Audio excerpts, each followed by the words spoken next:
Good morning, everyone. Welcome to Silicon Valley Clean Energy Executive Committee meeting. I would like to call this meeting to order on Friday, May 26th at 10 a.m. And we're going to start with roll call and any other meeting protocol from Andrea. Yes, thank you.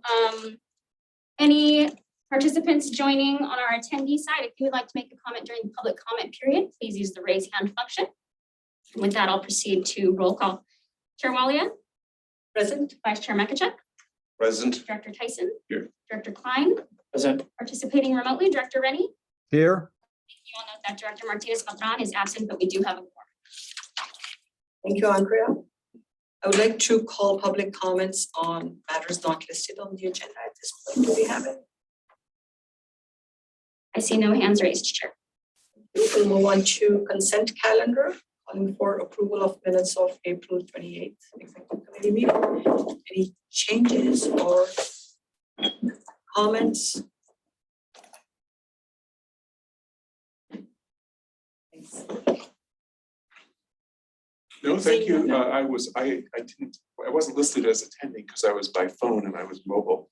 But I have to say, when you have sort of iffy phone connection and you're only listening, I'm such a better listener. And then I'm remote with the, Zoom and all the other distractions. Do we have a motion to approve the minutes? So moved. Second. Tyson moves, seconds.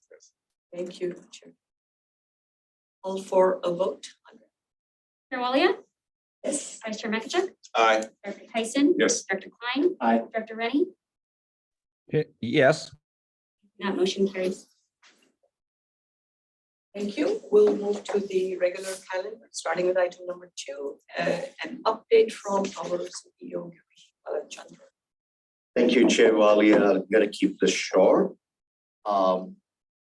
SVCE received 2 runner-up awards at the Cal CCA annual meeting last week. Several of you were at this meeting. One was for our online contractor training program under the equity category. And the second was we were awarded jointly with EBC and PCE on our work on reach codes. That not only all of you passed, but this is a Bay Area wide initiative. And one of the architects of that right here in the room with us, Zoe Elizabeth. Online contractor training. I don't see Don Gray here. So yeah, great job by SVCE staff and board. So that's the update on and good luck. Wonderful. Thank you, Girish. Item number 3, workforce development strategy update. And we're going to get a report from Benna Chang, Senior Government Affairs Manager. Where is Benna? There she is. Hello, everybody. Good morning, board. Thank you for letting me join you remotely. I'm actually in Sacramento today with Cal CCA and going to be lobbying in a few minutes. But today, really wanted to come and give you all an update on workforce development and the work that SVC has been doing. So first off, I just wanted to mention that this has really been a team effort at SVCE. Today, I'm your spokesperson, but there are many, many people in the organization that have contributed a lot of thought leadership and coordination from various departments. I see some of you in the room, including Justin, Zoe, Eric, Adam, Monica, who is out today, etc. So just a big thank you to everybody for working together on this issue. Next slide, please, Andrea. One more, thank you. So today I'm here to provide really an informational update on SVCE's activities around workforce development, which is, of course, a strategic focus area for the agency. I'll provide a little bit of context for this work, talk about where we've been focused so far, and then also talk about our plans moving forward. Next slide. So when we talk about our mission of providing clean energy and decarbonizing transportation and housing, and buildings, we often get really focused on things. So how many renewable projects do we need to bring online? How many machines do we need to swap out?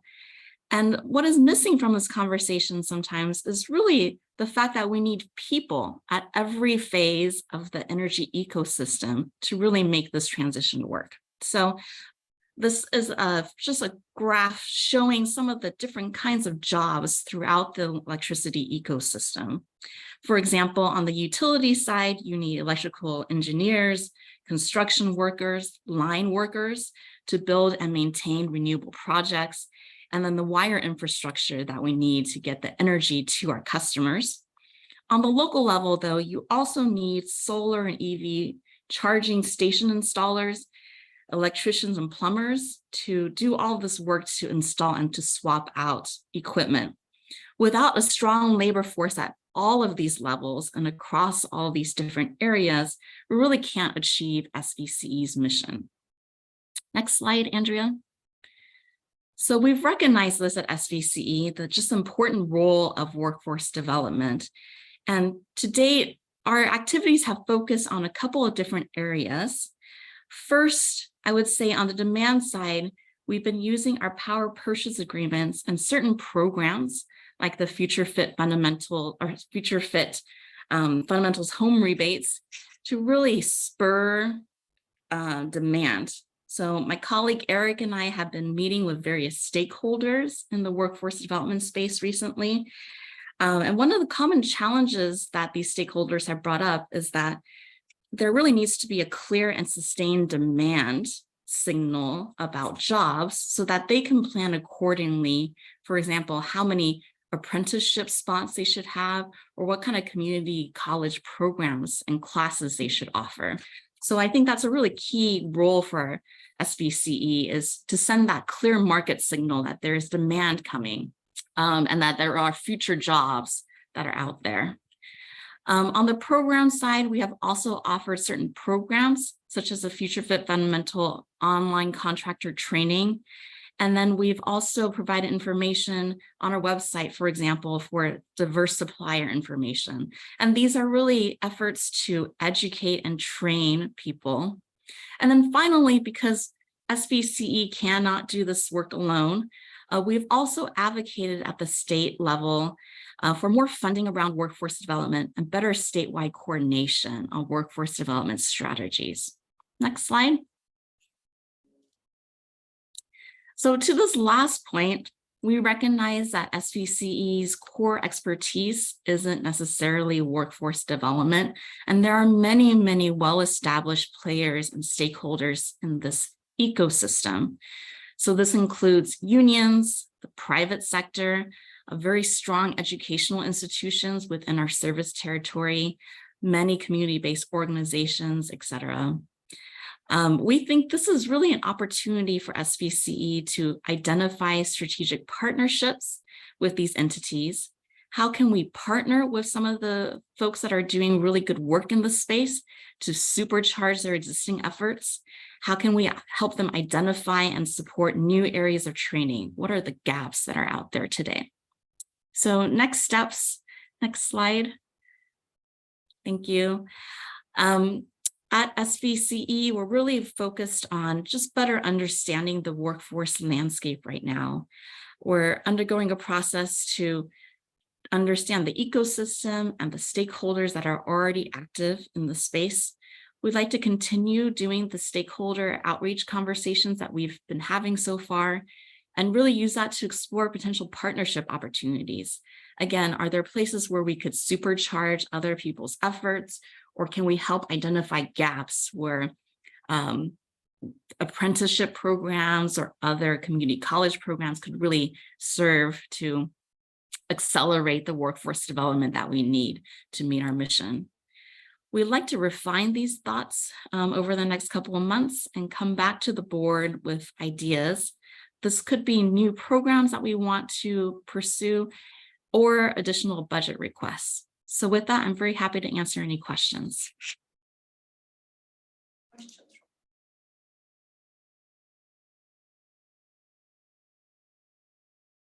Do you see any,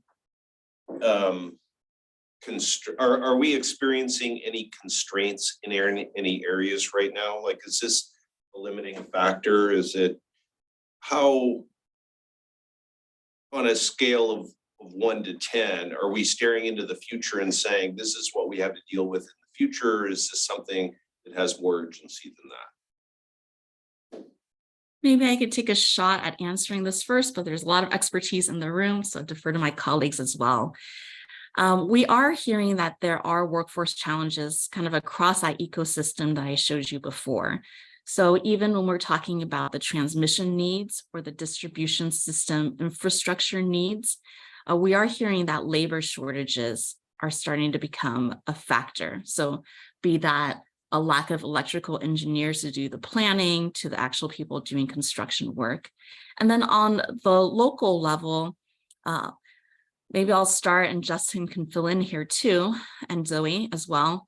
But we are hearing some anecdotal information about just contractor training and awareness needs.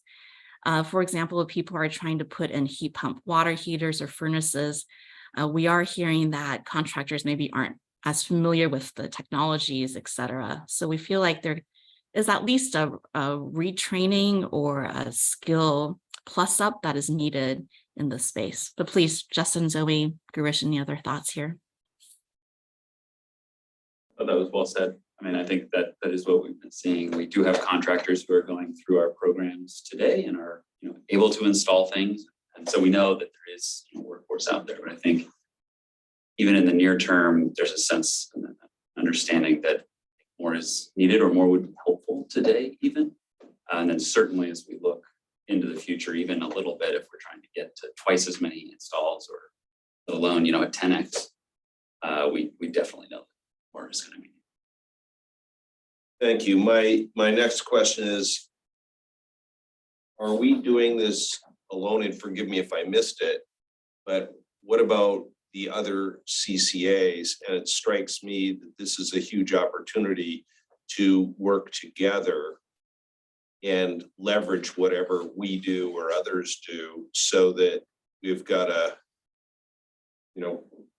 we've got scale behind us. Yes, and to answer your previous question, kind of calibrating the challenge, it's a significant issue. So we're going to have to really lean into this. Collaboration is a big deal. We met with the executive team at the Bay Area Air Quality Management District. And we also have met with one of the largest HVAC installers in the Bay Area to talk about, and contractors and workforce are a big opportunity. Actually, get 10x kind of update on electric appliances we have to work. So yes, on all of it, we're just starting. We're going to reach out. We're going to have a meeting with CEOs of the other Bay Area CCAs to discuss this. And we've offered up Zoe to take the leading staff of various CCAs, collaborate. I could add something to that. Looking at 2022, the state total IOU filings, and CCAs, it's $35 million. So there are efforts going and have been going for quite some time on workforce education and training. So it's not a new topic that we have to lift from the ground. And I'll have personal feedback for you exactly 1 week from today. Because next week my heat pump gets installed. And by the way, I was sent the link on submitting for this Silicon Valley Clean Energy rebate on this thing. And I got approved within 24 hours and I nudge, nudge, wink, wink. I don't think I use any influence on that.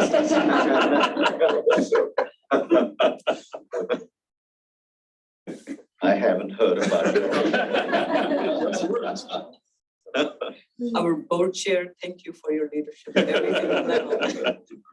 I will say that my experience in putting in 2 heat pump water heaters, and now I'm going through the process for a heat pump HVAC, that there is a lack of knowledge at the contractor level and the inspection level. So my questions are have been, I guess, confirming what you know, and I think this is a good direction to go in. So I'm looking forward to the update. Thanks, Brian. We'll take questions from Rob. I saw his hand earlier, and then Larry. Well, so I'll respond to the last first. So I just had my heat pump HVAC put in and I didn't have any trouble at all. I worked actually with a friend who's a contractor, had his electrician basically take me through the process, and they had a subcontractor that knew exactly what they were doing, got the HERS person contracted to come out and do the testing afterwards. So I had no problems at all with it. Just a data point on that. Back to the other discussion about the workforce development. Brian was starting to ask some of the question that was on my mind. I completely agree. We've got a program going for local workforce to help us with our local electrification. When you start talking about SVCE getting involved in workforce development on the grid level, I start to play devil's advocate and say, we have an awful lot of work to do at SVCE. This seems a little peripheral. I definitely would say advocating for it, at Benna's level. How much more effort do we want to put into it as an organization? Distracting us from potentially other things is a question in my mind. I don't think you completely convinced me that things that we're trying to achieve, like getting our long-term contract projects done because they're missing something, that this would really help us solve some other major problems. I can make that connection maybe in my mind, but I haven't heard you say that. So what I'm really trying to understand more is this that important that we distract efforts beyond a little bit of advocacy on Benna's part? So sorry, we missed. Transmission infrastructure. Yeah, I get that. Maybe you can put that other slide up with the One of the earlier slides. the one with the bubbles or whatever, the circles. Because I think that's what Rob is referring to. There we go. Perfect. So Rob, the point we're making here, you can do this one or the one before. The Yeah, I first think the one before was the generation distribution. Yeah. That one. The one with the square. Yeah, so the point we're making here is showing the spectrum of what's required in workforce. What we haven't necessarily showed here is where we intervene and how we intervene.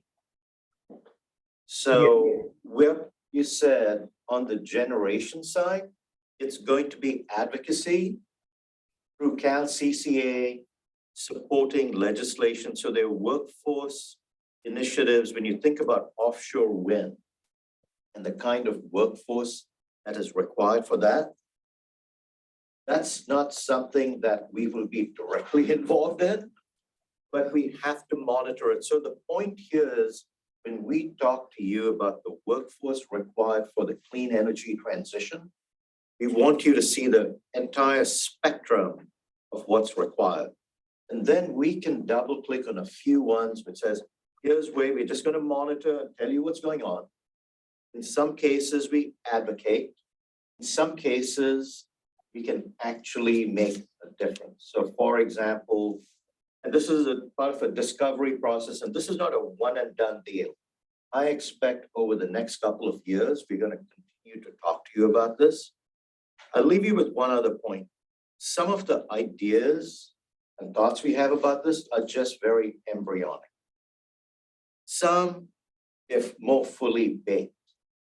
And so if you look at this as a multiple year kind of initiative, you'll see things like, say, how can SVCE get involved in supporting electricians and plumbers on installing heat pump water heaters in the Bay Area? Maybe there is an apprentice program that we, along with all the other CCAs, can fund. All right, that's something I think we can actually intervene in and ask you for allocating resources.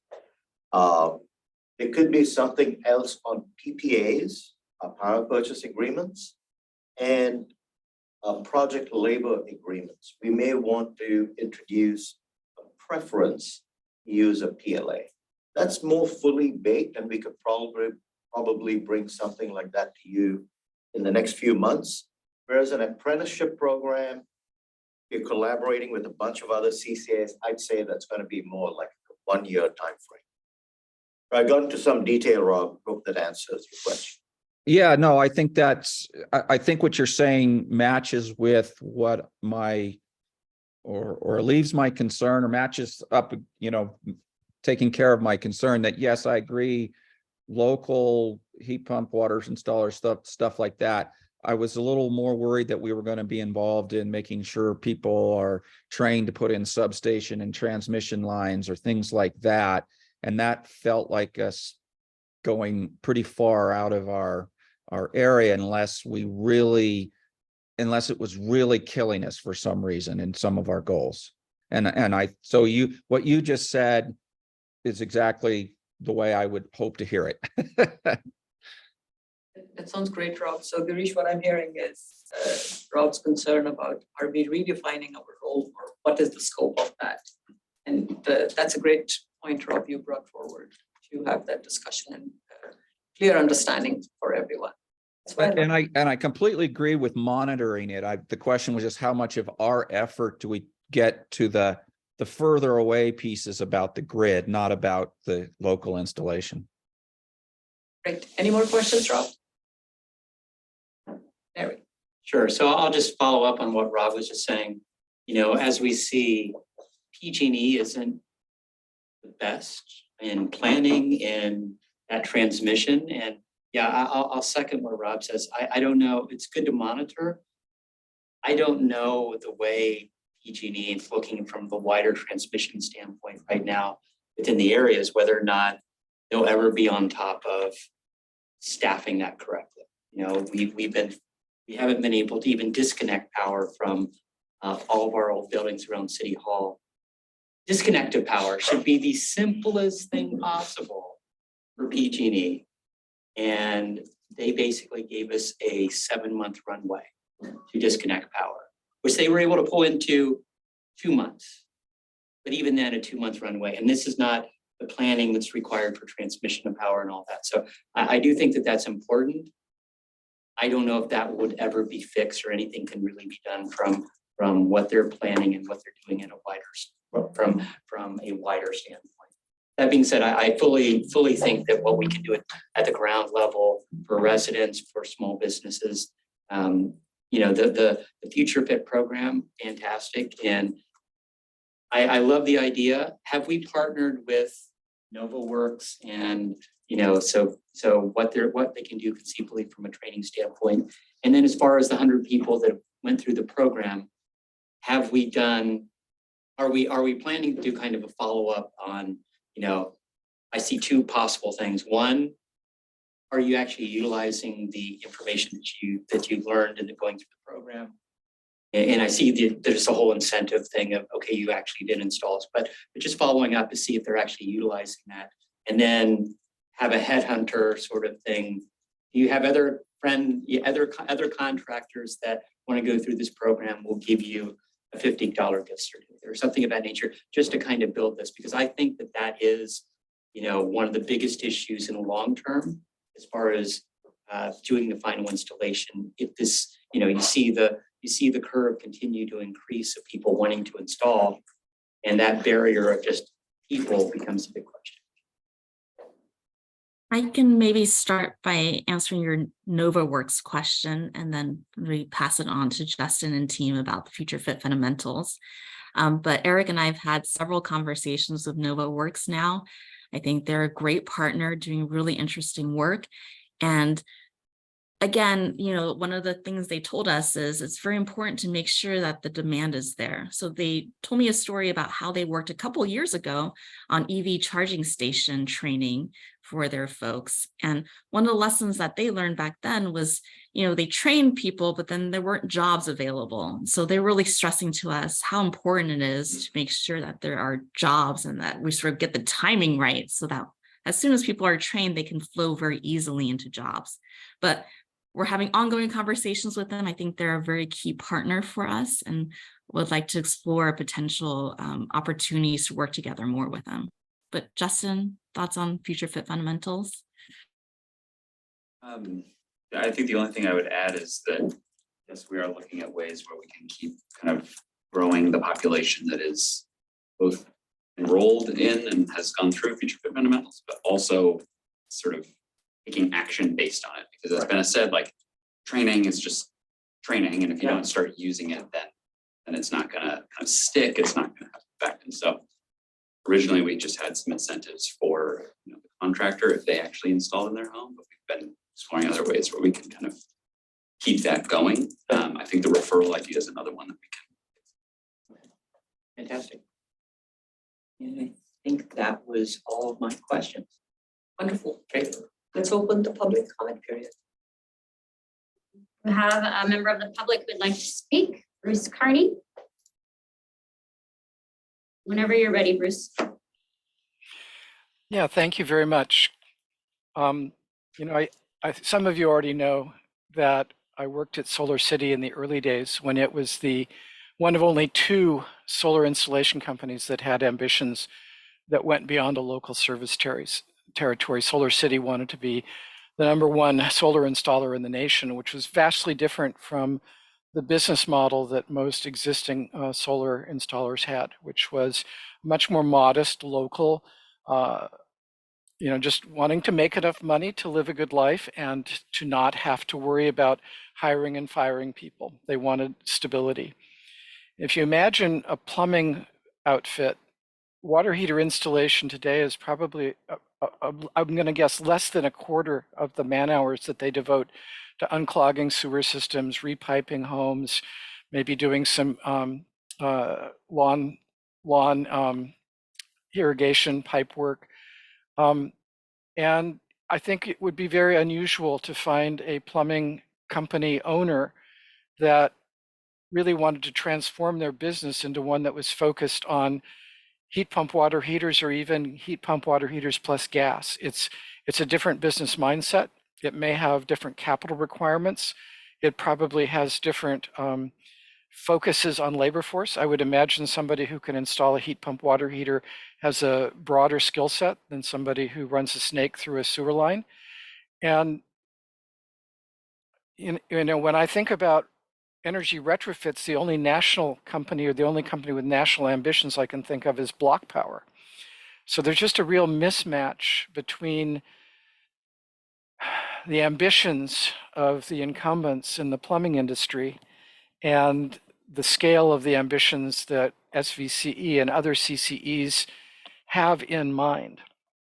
So my takeaway from that is either you need to really find somebody who has a completely different mentality, probably a business owner who's in their 40s or so, a little track record, but willingness to try new things and believes they're going to be in business long enough that the investment they'll have to make in a more capable workforce will pay off.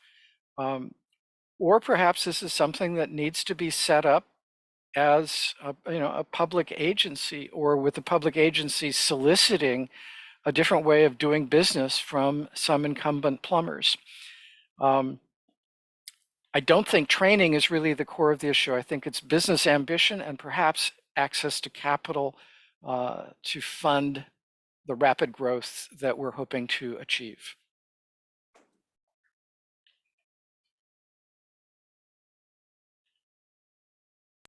And there are no additional answers. Thank you, Bruce, for your comments. I'll close the public comment period, bring it back to the committee. I think we've had some discussion. Questions? Any other comments? No. Okay, well, I'll just say thank you all for all the very thoughtful questions and your comments. Essentially, what I'm seeing here is we are at SVCE level continuing to monitor the situation, which is where feeling is the right opportunity for us to be open to partnerships, advocate where we can, and Girish brought up a point, and influence wherever we can to keep the big picture in mind for the industry as it continues to evolve. But the main focus remains at the local level, because that's where we can our customers. So our role is clear and focused.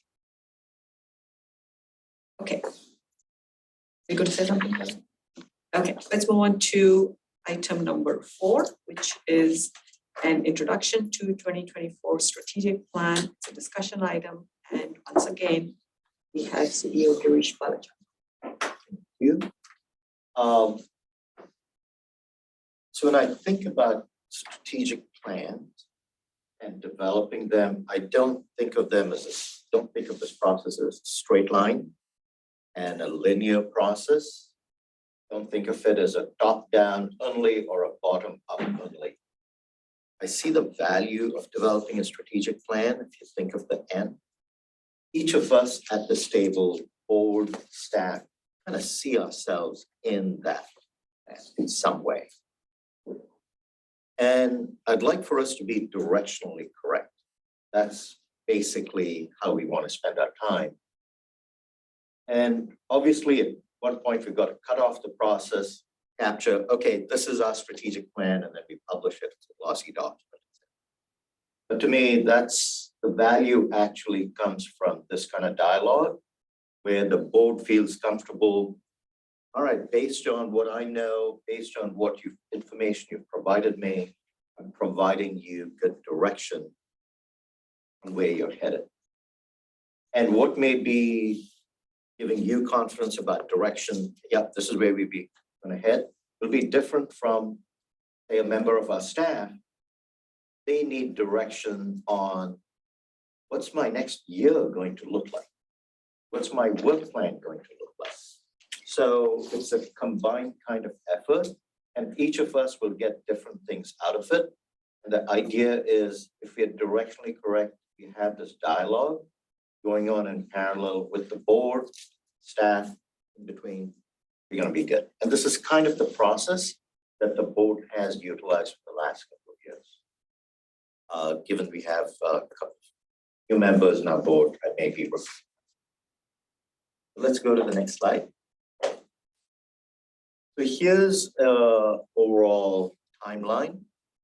And you'll see that when we talk, I've labeled it strategic plan and budget. So essentially, the budget should be developed reflecting the priorities that we talk about.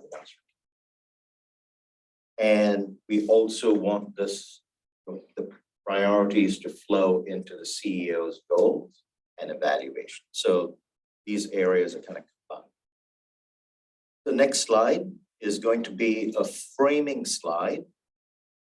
And if you look from the bottom to the top, it is something that we've talked about before. I want to emphasize it. We're starting with a risk register, basically looking at what risks we face and what opportunities are available to us. And as we go through the, say, like cybersecurity, and that's a risk, and we're looking at enterprise-wide risk, I have to tell you that our sophistication in looking at this has evolved as we've built staff, built systems, etc.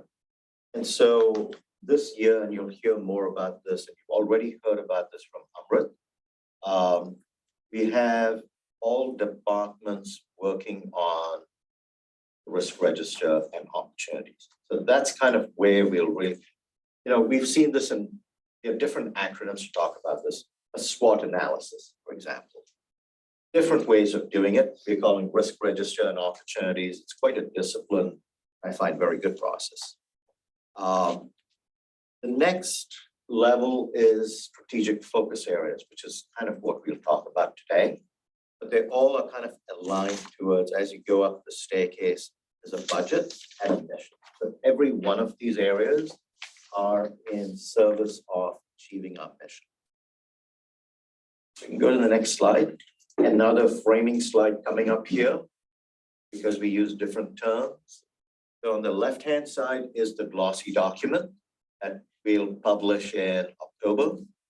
And in that document, you'll find our mission, goals. So we have 21 goals and we have about 80 measures. I don't expect you to actually discuss those, but those are available to you on the website today in a document, and you will see that. The idea here is, let's, at the board level especially, let's look at these focus areas. And we've done this for the last few years, and I think it's been pretty successful.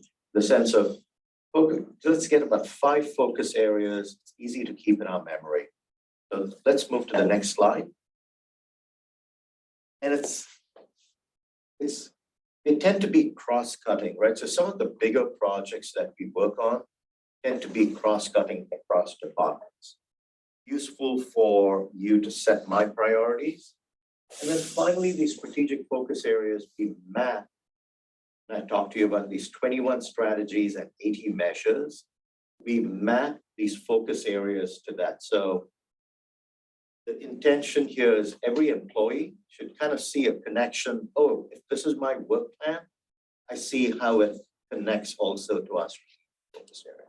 And this is just a dialogue and conversation communication that we just need to continue to have at the staff level.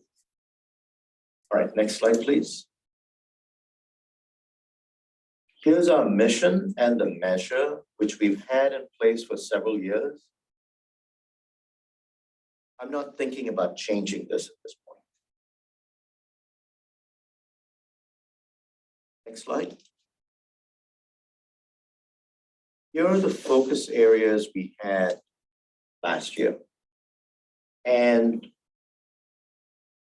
these are 5 focus areas. We have a label for each of them. We have 1 sentence which describes it. And we have 1 slide which has about 3 or 4 bullets, which go into a little bit more detail. So if you want to know what Inflation Reduction Act was, there's actually a bunch in there, including workforce policies and decarbonization. The reason why we called it Inflation Reduction Act was we were in the middle of the process last year. You know, we came to you May last year, updated you in June, and then Senator Manchin and President Biden reached a deal in July. And so when we came to you in August, that we need to focus on this. So it's not the best named focus area, but I think it was timely last year. Let's go to the next slide. I think it was a big thing to absorb. And I would say, if we were to look and say long-term in the future, I would not expect to see that remain as a strategic focus area as we absorb it into our other areas. There may be another one pops up. I didn't even set you up for this. I did look at the slides, but I was gonna say, what are you gonna call it next? Yeah, okay, all right. Let's go to the next one. Okay, so I'm repeating myself here in terms of what work we are doing in parallel, right? So here today, I'm updating you on this, I'll update the board, but at the staff level, each department is going through the risk register of opportunities. We're identifying many of the initiatives that we've been working on under these 5 focus areas are multiple year initiatives. So let's go to the next slide. Okay, so on the left-hand side are today's focus areas.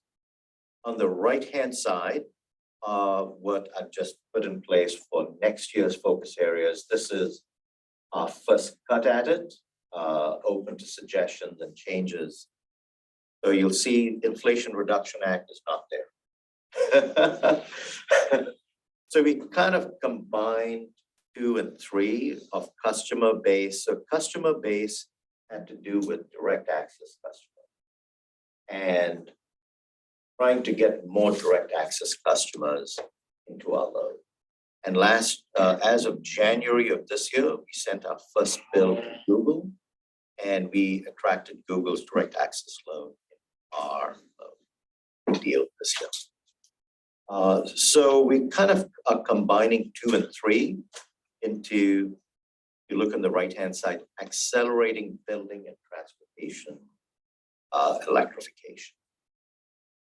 24/7 clean energy, changing a tiny bit, say clean and renewable grid. So 24/7 clean energy would be a part of it. And things like virtual power plants would also come underneath that. So we have several initiatives on virtual power plants that we're working on right now. So the supporting work on the right-hand side of fiscal year FY24, as I mentioned, risks and opportunities are being updated, and that'll influence the details under each of these focus areas. The strategies and measures are also being updated by the directors and staff. This year, we introduced a new technology platform called Monday.com to put all our projects on one web-based and mobile platform so that everyone can see everything. So moving from a spreadsheet-based project management tool to a web-based tool. So Monday.com is the tool that we're using. And we plan to kind of go, we've been using it for about a year under what we call like crawl, walk, run. So starting off the crawl stage, we're going to use work plan, and we're going to utilize our work plan in Monday.com next year. Yes. I like the captions or the titles 1 through 5 going to 1 through 4. But I'm just wondering if 24/7 should remain in item 1 because we're not quite there yet. So Could you flip 2 slides back? One more. Yeah, this one. So I'd love to get all your comments here. So if you look at the title, right? So let's say we have it as clean and renewable grid. You can still have the sentence underneath that. Explore 24/7. right, where I'm coming from is if you just say, what are the 5 things, and you don't see the detail down below. Correct. I just think that is so important, and maybe dropping it off next year would be more appropriate. Okay, great. This is exactly the kind of comments we want. Thank you. So, I'll just add to it. So thank you for that. The and here would be thinking about reliability a little bit more. And that's the kind of add. So 24/7 is still in here, but the add is reliability and the demand side of the equation too. Real-time prices are being introduced in California over the next 5 years. CEC and CPUC are introducing real-time prices. We are participating with PG&E in the next couple of years in a real-time pricing pilot. Both teams here, Adam and Justin, are working on PPP pilots. So yes, so it's more for yes. That's a shift I think I feel in the last year after September 6th, 2022. Everybody remembers that day, right? Reliability is something I'm really worried about. Now I think about it more, and I also realize there's trade-offs, and I also realize that 24/7, I don't want to be chasing PCE's little, banner when you start to get into nuances of definition too. So I'm a little scratching my head a little bit on the 24/7 how to manage that. So I'm okay with your suggestion that you said, but I also realize like everything else is more nuanced than I thought it was. So I'm also wondering, as I'm looking at this and hearing the discussion, who is this aimed at? Like, is it internally focused? Is it at our customers? Is it our regulators? Is it at the IOUs? Like, who who's gonna read this and what do we want, what's the messaging in there, right? It's like, this is what SVCE is doing, or are we trying to also say to the other CCAs, here's what we're doing? I don't know the answer to that. Comment on it. The flippant answer is yes, it's to all of them.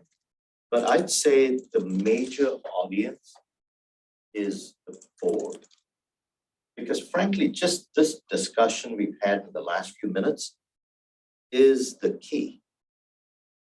It's you all talking about this, and it's nuanced. There really isn't a number that we are adding to this. So it's a nuance. So we have these discussions, right? It's in your mind as we go through these board meetings, and board meetings tend to be this ad hoc. There are a bunch of contracts and programs. You don't see the overall theme. Having these 5 kind of themes keep us kind of on that directionally. Okay, you may get what's going on with 24/7. It's kind of like that reminder and nudge. From the PUC and CEC and state standpoint, we have compliance goals. They've set the IRP goals, or CARB has set emission goals. So that's how they look at us and say, are you complying with that? I think it's a very, it could be a useful document and a communications tool to share with them that our board is aligned in implementing things that will satisfy their goals. So yes, it will be useful for also to regulators and legislators also. Also useful to staff, it's useful to me, just to lapse it into, okay, here are about 5 different areas. And that's why I'm making the point also, our work plan has so much more detail that, yeah, that would be, the staff will be looking at that, one individual's entire work plan could be one strategy and a couple of measures. Rob has a question. Yeah, can I jump in? Could you go back to the last slide that you showed, the furthest along in the presentation slide?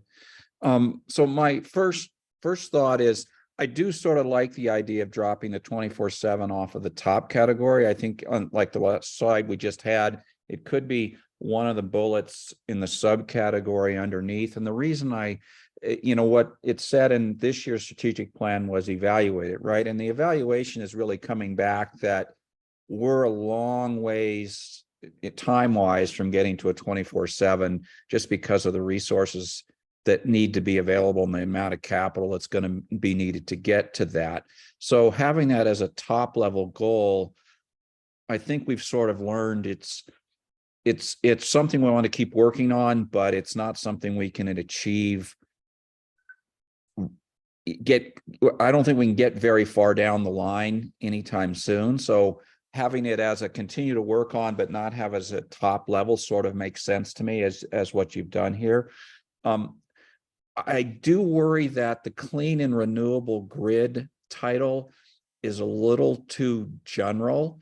And again, maybe if we have the bullets under it, but you've included in here the reliability and the demand management, which I think are important ones to move forward, but you included them as a sub piece to number 1.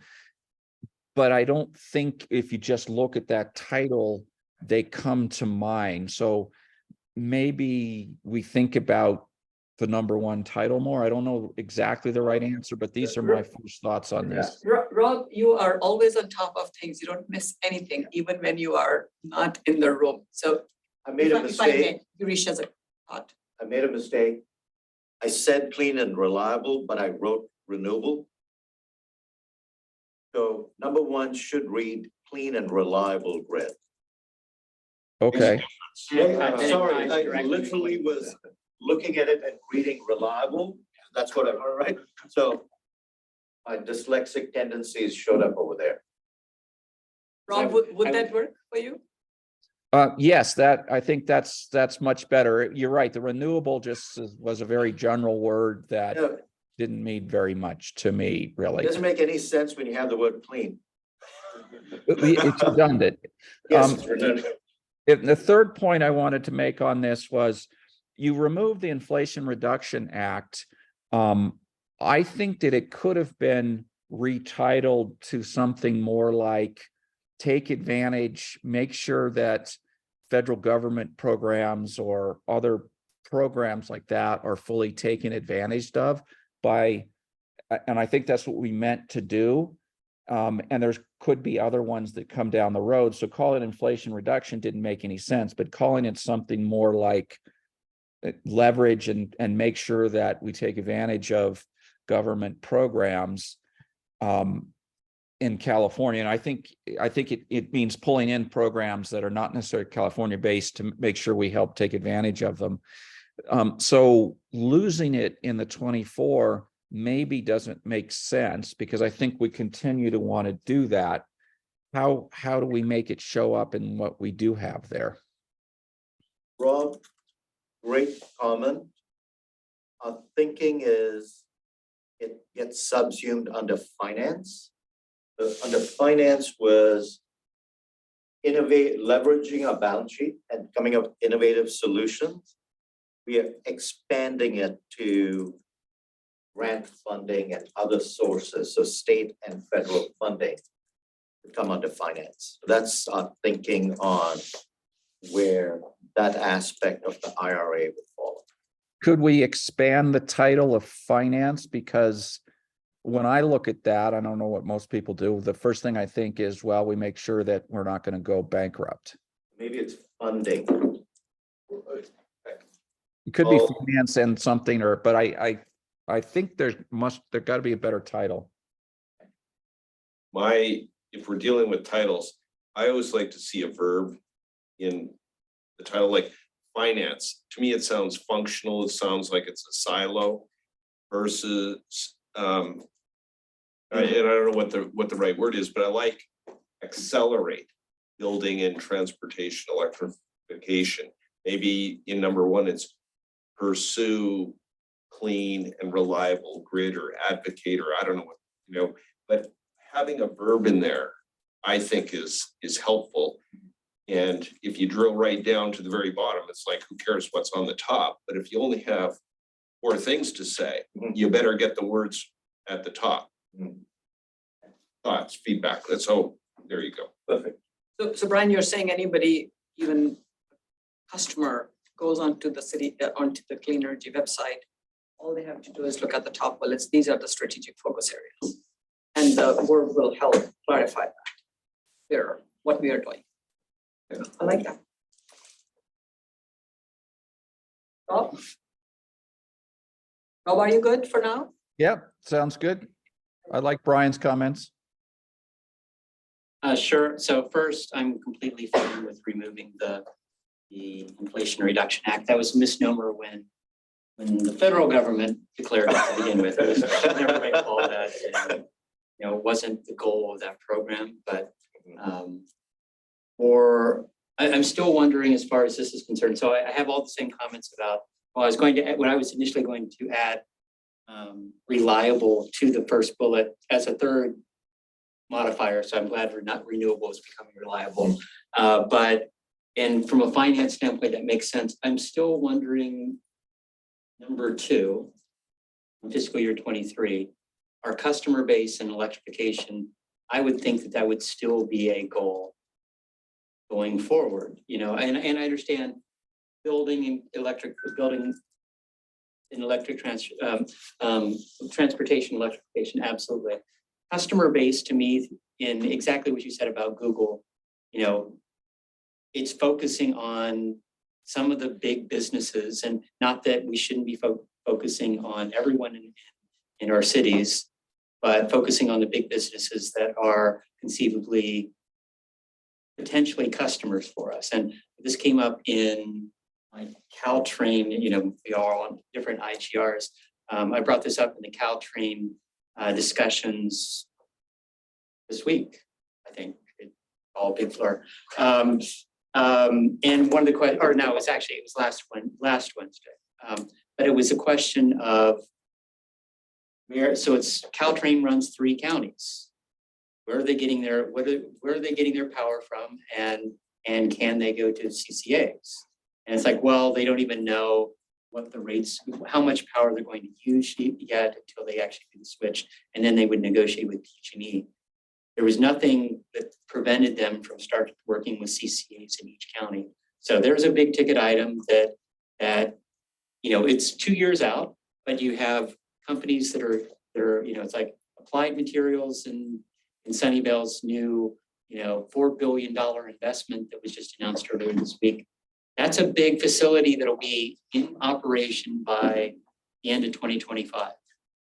You know, the more we can hit these customers as soon as possible and getting them thinking about, please come to us before you go to PG&E, I think is important. So customer base, and I know we keep pushing on that, is to me is different than accelerating building. And I totally agree with, we need to electrify everything. We need to convert, you know, especially big tip like multifamily. There's more bang for the buck for multifamily than onesie twos, you know, single family. It's a longer process. We can turn multifamily faster. So there's a lot of things that we can do, but I still think customer base and who we're targeting has value.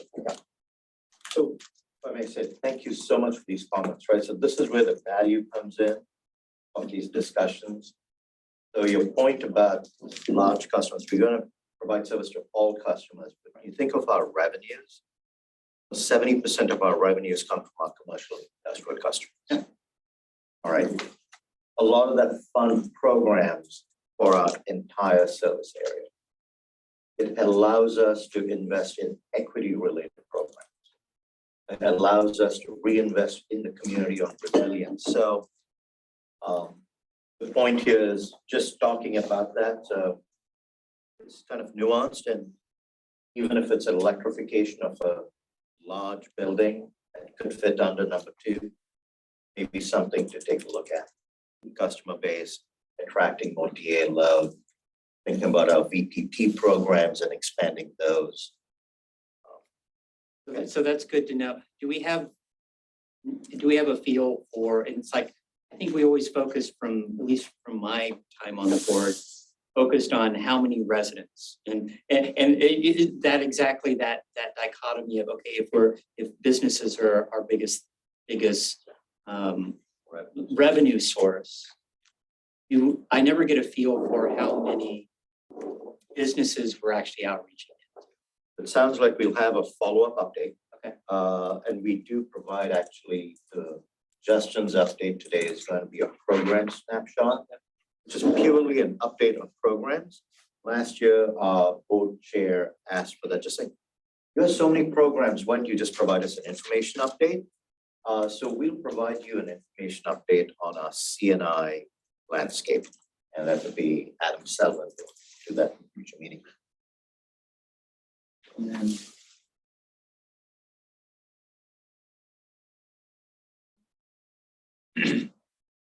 oh yeah. Thanks, Larry. Which that's helpful. So you'll find a way to incorporate that into the same. Want to keep what we have. Yeah, I'm going to take all your comments in, and you'll see some changes at the next meeting. So when I present this to the board in June, you'll see all of your comments in here in some way.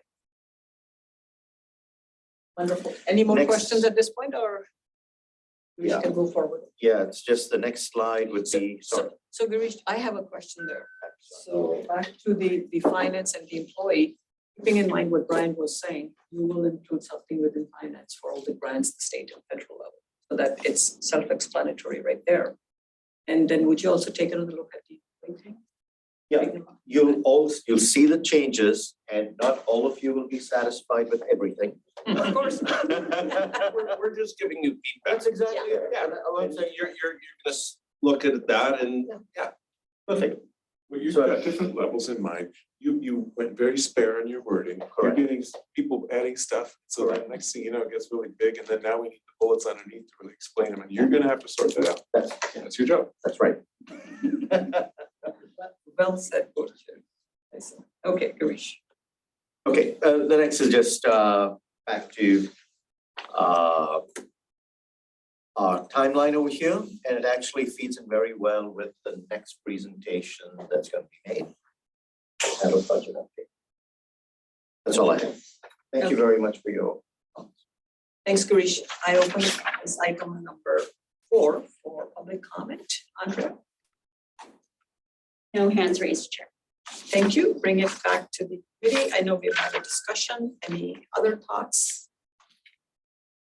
Being none, let's move on to item number 5, perfectly timed, as Girish said. This is fiscal year 2023-24 budget framework presented by Amrit Singh, our CFO and Director of Finance and Administrative Services. Thank you, Chair. Andrea, we'll go to the next slide, please. Before you start, I didn't think there was any such thing as a negative PCIA, and yet I'm seeing it. So just want you to let you know. So Let the surprise reveal out already. So yeah, that's the first for us. There were some vintages that got negative this year for us. If that didn't happen next year. Okay, so this is the discussion of the budget framework. Obviously, we don't have the budget yet. Bring the draft to the board in August and approval in September, and I'll go through the timeline in a minute. But this is about the framework, the assumptions and principles that are used to build a budget. So we want to go through those principles and get your feedback so we can incorporate them in our budgeting process. We present some methodologies that we're going to be using, but I like to caveat that always that sometimes when you look at the results, you have to go back and rethink a methodology. So we may tweak things depending on how we see the final numbers shake out, which will happen in July.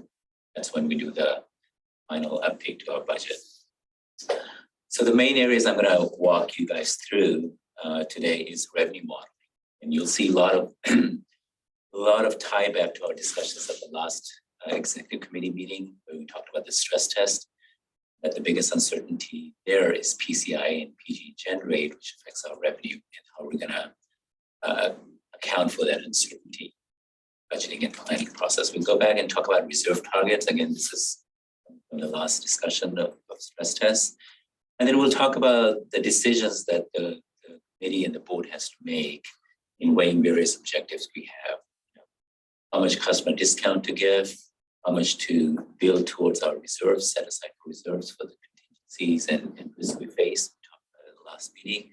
And then how much additional funding beyond the 2 revenues that we fund each year for programs, how much additional we want to fund further advance our mission. We talk about the biggest cost in our portfolio, which is the power supply cost. It's 90% or greater. That uncertainty affects our bottom line in a big way. And then we'll talk about some of the other cost drivers. We have one item we want to the committee's consideration and advice on, which is whether we should be leasing or buying an office space.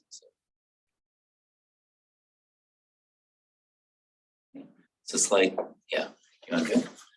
So this is our timeline. We started at the last meeting in Tina, so apologies, a lot of this is going to be repeat for you, but there is some new information here. So we started with the finance committee where we went through the high level discussions. Since then, we had some more developments where PG&E's error numbers came out. That gives us first forecast of what next year's rates look like. We'll talk about that. So we're discussing it today with the executive committee. Our intent is to bring it back with more detail in June. This year, we're trying to advance our calculations so we can have a first set of cut in June, and which we will again refresh in July. So because ISOs is so volatile, we don't want our numbers to be too stale.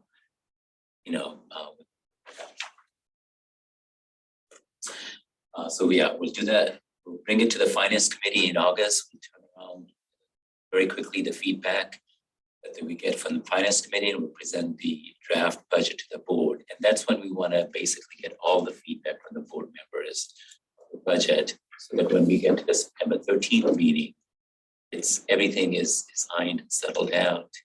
It's a quick presentation and ready to adopt the budget when we start our fiscal year for a good budget. And as we do every year, we will do a refresh mid-year adjustment calibration in March. This is an important step because we deal with a very volatile commodity. So we need that mid-year time to basically adjust for things. And this is also when the final PG&E rates go into effect in January. So that's this March update is.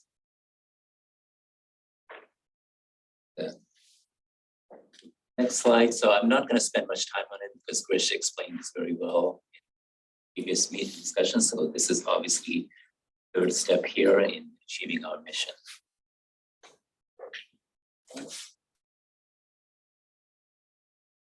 So talking about revenue and revenue forecast. So as we talked about before, the big uncertainty is PG&E generation rates, as the graph on the left demonstrates. Where that bar comes in, we set our rates relative to that so that our customers can achieve the board designated targeted discount, which currently is 4%, but for next year, we'll talk about how we should set that.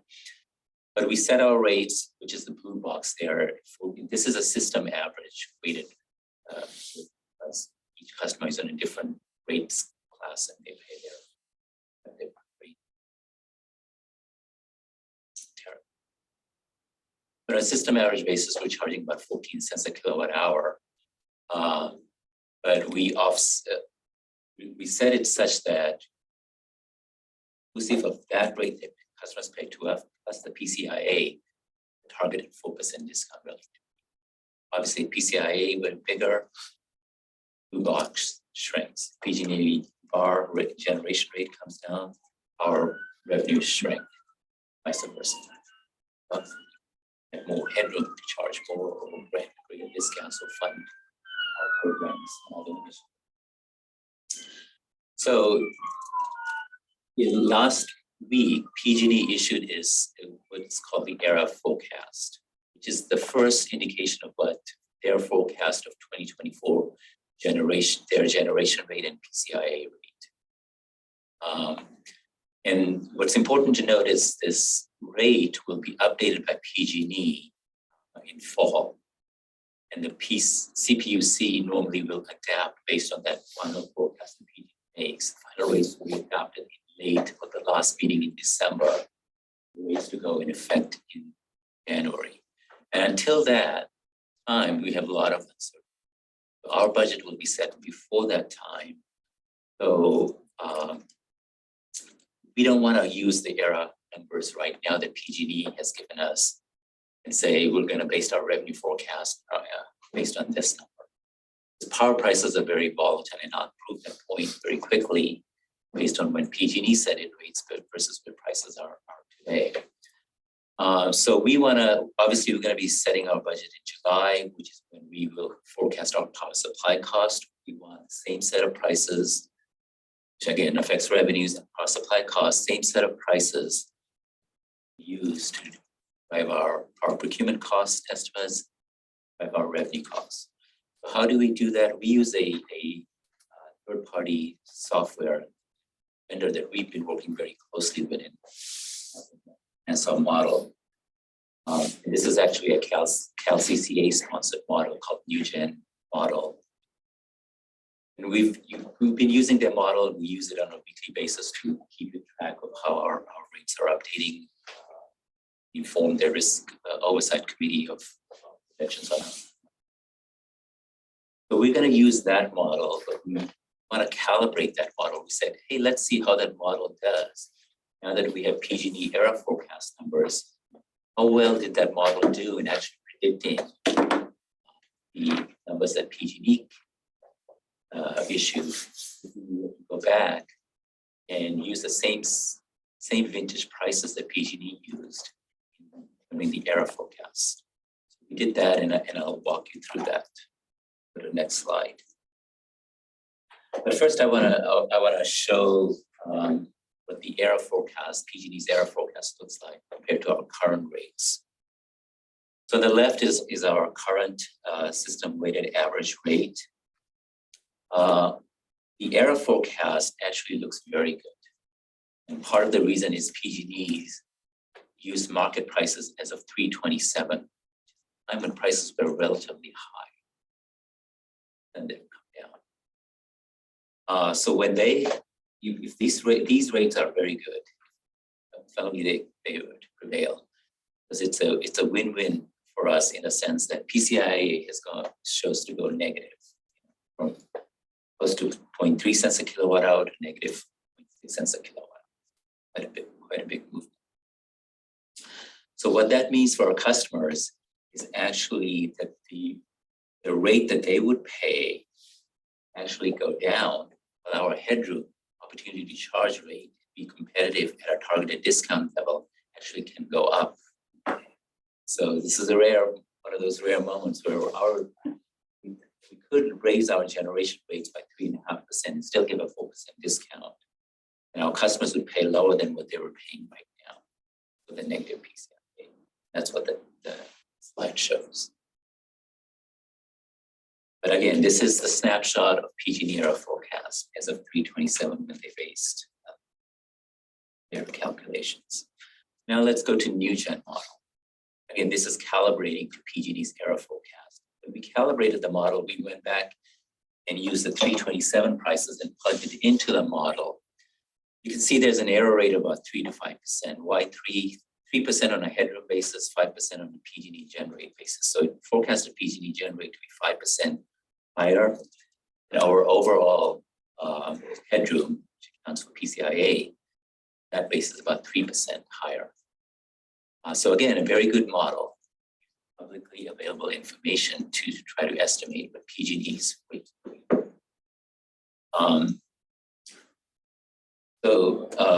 Again, and the model is predicting PCIA to be negative as well, but not as negative as its PG&E forecast. Couple of questions here, if I may. We are driven by PG&E rates largely. They always, so it's a question, do they always set their rates in December? Yes, that's the CP. So they can only charge what the CPUC approves. Right, because they're an IOU. Yes. So they will do an update to this era forecast in like October timeframe. Sometimes they refresh it again based on commission ruling. Sometimes they'll do it in November, but the process will be sometime in the fall. In October, they will update, and the commission will then issue a proposed decision and will adopt a final decision in December, the last meeting, if everything goes according to plan.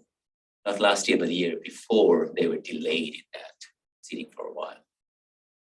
Okay, so their rates are set in December. Be effective January 1st. And are they allowed to change their rates through the year? They can. Their tendency is trying not to change rates. Usually they will change a rate in January, a few rates, and then also in March, sometimes they will do it. That's tied to the transmission rate case at FERC. And they have some other updates, I think in June, some minor rate changes. So I know their numbers have lots of zeros behind them.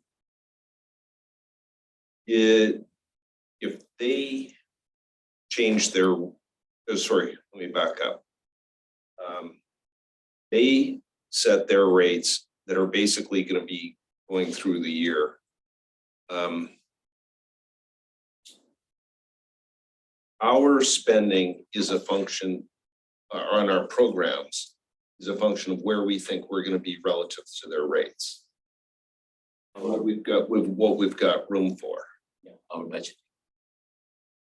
Okay, now that I understand the process, then. Yeah, so that's one of the points I made in the earlier slide is like last year, we can use these methodology I'm saying right now to set an initial budget setting purposes. The board can wait till December, decide on our actual discount, because last year what we did was we was setting the budget, we said the year looks pretty good.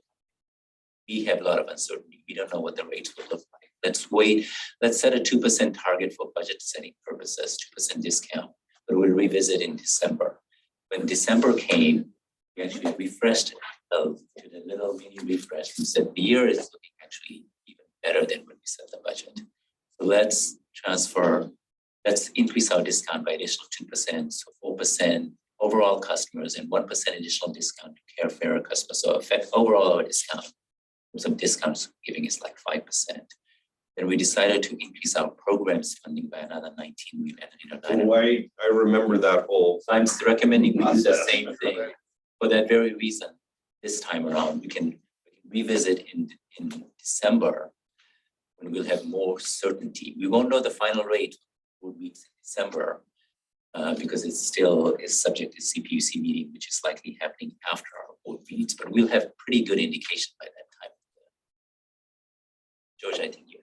Yeah, the timing is the issue, Ron, like George was nodding and Amrit is reminding us, that's how we worked through challenges one step at a time, being careful to promise what we felt we could and yet leaving room for adjustment.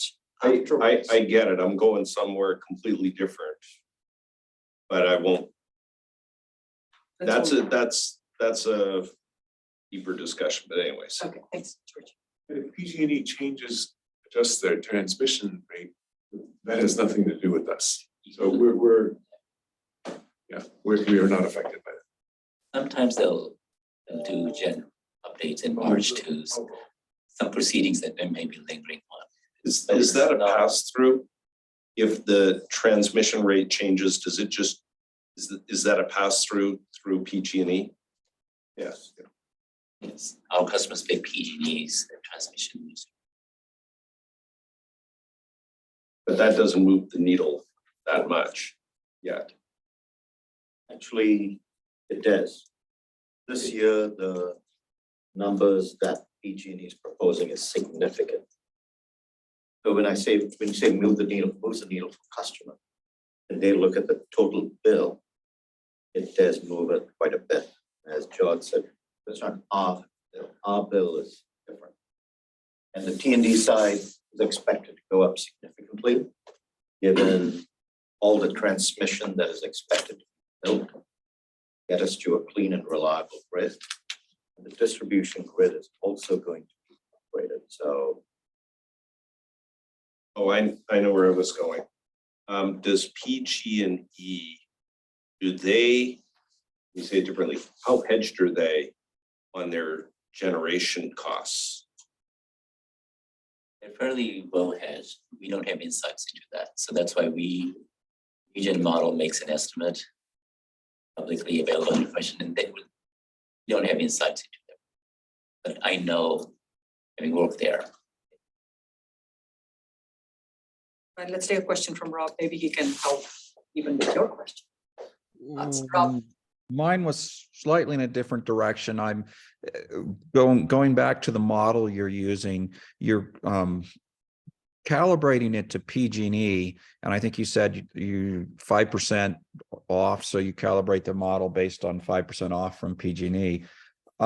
My first problem I'm concerned on is PG&E rates don't seem to be very predictable. Like you said here in May, they're now predicting a 3% decrease. Well, I've seen in past years where they've done that and they ended up with a 7% increase instead of a decrease. So they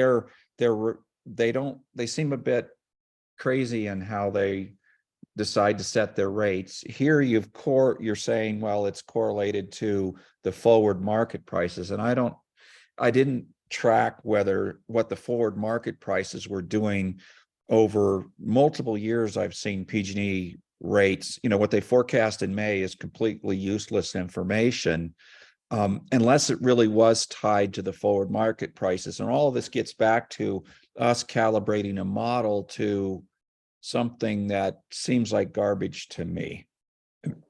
Am I making sense in my question? You're making sense, and you ting me up for Should my we see next the rest of the slide. presentation? Yeah. I'm thinking. Yeah, Oh, okay, let's do that. Maybe we can hold. Let's go to the next slide, and to reiterate the point we just discussed. For that reason, we also want to make the final adjustment to our rates and additional expending in December when we have more certainty. So market prices actually have a big impact on their ability to forecast and our ability to forecast. So since the ERA forecast came out, if we looked at the ERA forecast, the PG&E, the rates look very good, right? But prices since then have on average at least come down 10%. That reduces our headroom margin anywhere from 14 to 19%, as opposed to a 3% increase. So if we were to just go with forgetting about PG&E's ability, modeling capabilities, just based on market prices, instead of gaining 17 million, we could be losing, based on new gen model, at least close to like $50 million, because prices have come down, their rates are going to go down. PCIA is going to be negative, but not as negative as the ERA forecast came out to be. So this again reiterates your point, Rob, and as well as the point that we don't want to count the dollars yet. Let's wait till December on big spending decisions. And so if you look at the new gen model, we said even for budgeting purposes and calibration purposes, should we take a 5% haircut, which we saw in this year's calibration, or should we take a 10% haircut? And for the reasons you talked about, Rob, and our experience in the past, last year we took a 10% haircut. So it's like rather than just say the model is forecasting higher by 5%, let's assume it's forecasting higher by 10%. We want to give a little bit more room for the modeling error. And last year it was off by 10%. And we can't just take 2 years worth of data and say we can calibrate the model. So we're saying let's err a little bit on the conservative side. We can again always make adjustments for expenditures in December, and then we'll have another opportunity for additional expenditures in March when we do the media budget. So our recommendation is to use the new gen model for setting the budget, what we'll adopt in September using the new gen model. With the latest set of market prices we'll have in July, and same prices we'll use to forecast our power costs, same forecast we'll use to estimate our revenues using the new gen model, but with a 10% account. So that's a methodology, which is similar to what we did last year and worked well for us. Okay. Next slide. Okay, so that was the revenue piece. I'll go to the next slide, please. So now the other element is making sure that we're building our reserves so we can withstand the risk we face. And this we talked about at the last executive committee meeting, and the June board meeting. We're going to present the same results to the entire board on the stress test analysis. So the proposal is to what we recommended at a meeting, is to target to keep our reserves above 120 days if the stress test scenario were to occur. So assuming that will occur, we'll have a pull of 185 million or so from our reserves. We're left with 120 days. So in making the decisions of additional funding, customer discount, building reserves, we're going to come back with a reserve target level based on this methodology. And so that will be the target reserve levels. The upper reserve target levels will look at the 5-year horizon, not the 2-year. 2-year is particularly important for us. 1 year's margin is not guaranteed. If this year looks good, we could be banking on this year's revenues. There's a balancing account mechanism that PG&E uses to adjust their rates. If they didn't collect enough money in this year's rates, they're going to bump up next year's rates, or vice versa. Prices were to drop, they can raise rates, PCIA next year. And so that we can always bank on this year's mix. So that's why there's greater scrutiny over 2-year horizon. And obviously we want to be more strategic and think 5 years out. Look for opportunities like where we have good reserve years to manage risk towards a 5-year horizon. Set the upper reserve targets with the modeling that if the stress test would occur, dip below 90 days of cash. Does it ever work the opposite? This is the most naive question ever. Does PG&E ever collect more money than they expect and then lower rates the next year? They really do? Yes. The balancing account, the pass through for them, they cannot make money on generation. Other than assets, they own it, their own generation assets. Hydro and stuff, they make return on the capital employed there, but on power procurement purchases, the balancing comes straight pass through.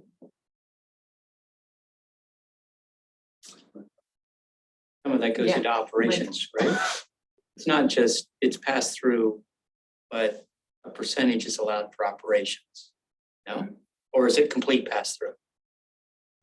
So if they have capital employed, it's a straight pass through, there's no markup for energy. If they buy $1 of gas or electricity, same cost to the customer. But if they generate, they use their own assets, like hydro they own, and if any utility own generation, they're allowed a cost of, there's a cost of capital proceeding. CPUC says this is the rate of return on equity, this is the rate of return, this is on debt, weighted out of cost of capital. So that return, which is decided in the GRC proceeding and not in the ERA proceeding, to make that.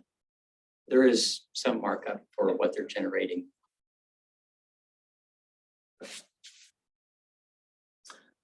Okay, so that was the reserve target. So next is the balancing act that the board and committee has to consider, which is how much to set aside for customer discount, how much to set aside for risk and building reserves, how much additional programs to advance our mission.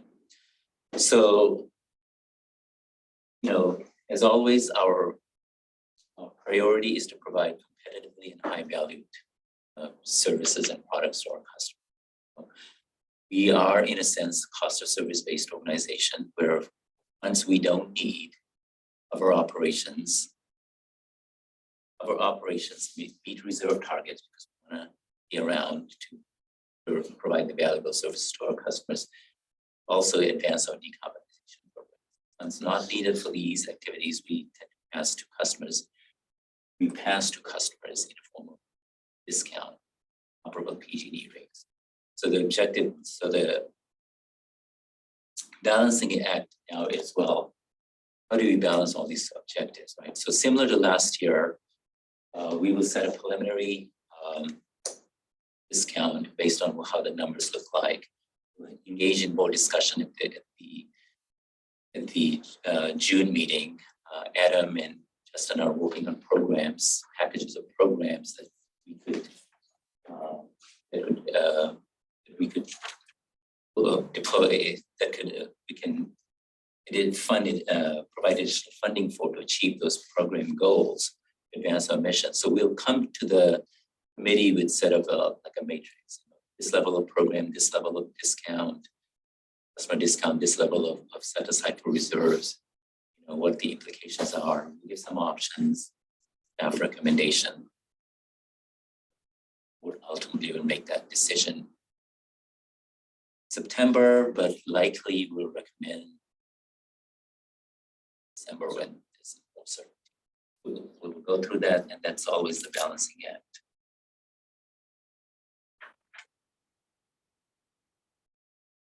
Go to the next slide. So the biggest element in our budget is the power supply expenses. Prices are volatile, as we talked about. Currently, we're a little bit dated now, slightly more hedged, about 83%. So the remaining amount that we're not hedged, obviously, is affected by. There's all these cost and uncertainty that Monica and her team has presented to the committee and the board. Contract negotiations, delays, resource adequacy, high cost of meeting those obligations, looking better for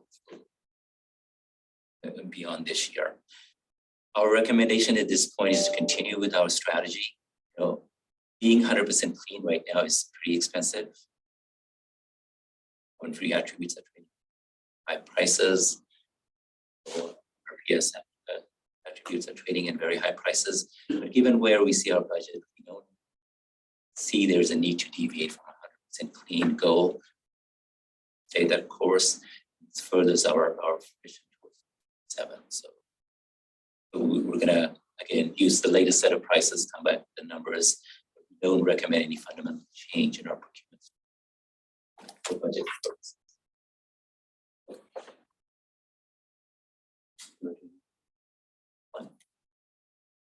Then we look at other costs like staffing, what level of staffing we should have. So last year we had increased our budgeted position by 10.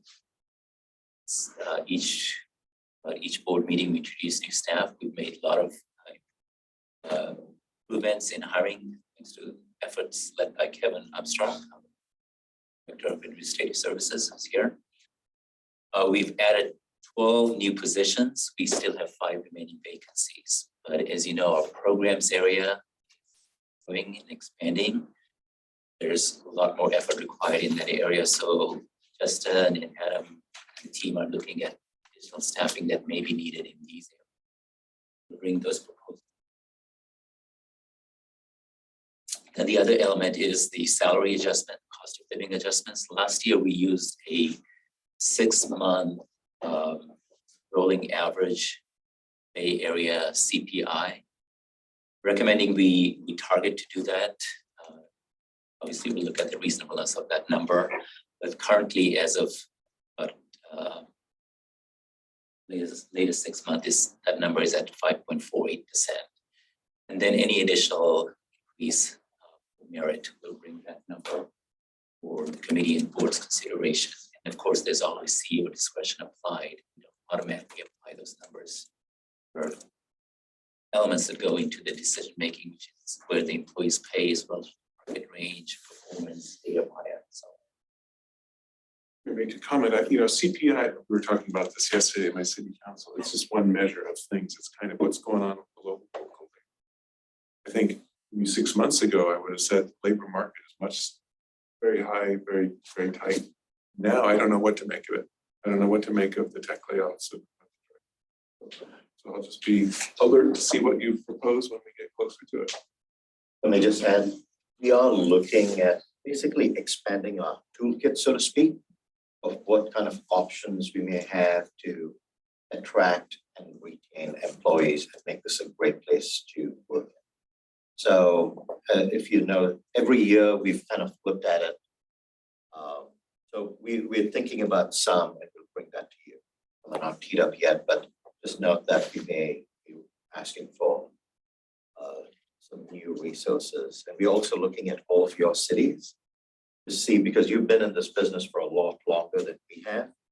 And there's some very innovative ideas that your cities have in place too. So we are exploring. We're all pillaging from each other, by the way. And so that may be different. I don't know what's going on with the other, but that's what I'm seeing.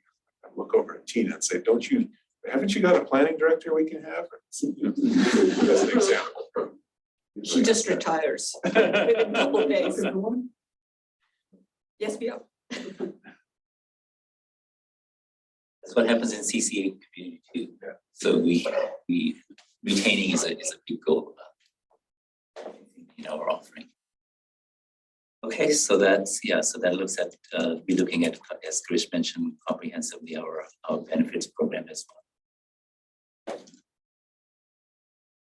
So next slide, as I alluded to earlier, we're going to be around for a while. We have commitments on the books already for 20, 30 years. So it's kind of prudent to look at, should we be leasing, should we be buying an office space? And there may be some attractive opportunities in the marketplace that tilts the economics towards buying an office space as opposed to leasing.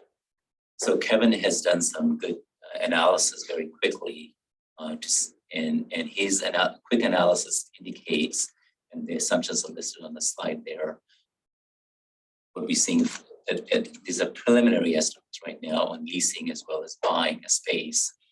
They showing that there could be a 10-year, within a 10-year break-even period, 10 years, beyond 10 years of economics, it's better to buy.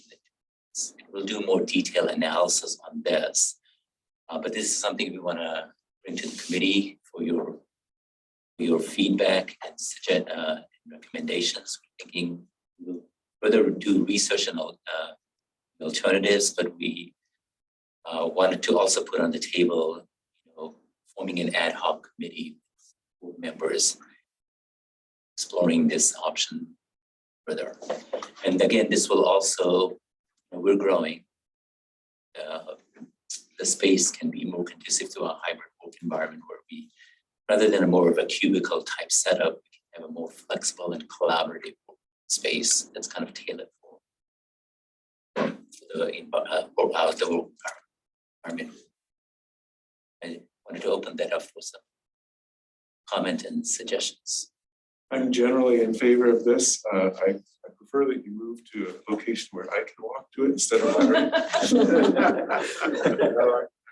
But the one thing that did catch my eye, because was you had quite a large purchase assumption in terms of than what you have now, something like triple. And so that raised the flag. So we have 7,500 square feet here. We have 45 employees going up with contractors, et cetera. So when we've had, well, recently in the last 6 months, some all hands meeting, folks come here, it is not comfortable. So right away, 7,500 is not enough for our current. I would say it's more like 10,000 square feet would be good for our current. If you look out 5 to 10 years and see the amount of money that the board has allocated for programs tend to be labor intensive. Power supply, not as much. And so it's, as we expand on programs, as the backbone rules come into place, all these things, it's just so when I look across CCAs also, and you think about what other CCAs are doing and expanding their staffs, I think over the next 5-ish years or so, we shouldn't be surprised if we expand to somewhere in the 70 range. I'm talking 5-7 years or so. So when you look at that, I was thinking it's about 15,000 square feet is probably good for us, collaborative space.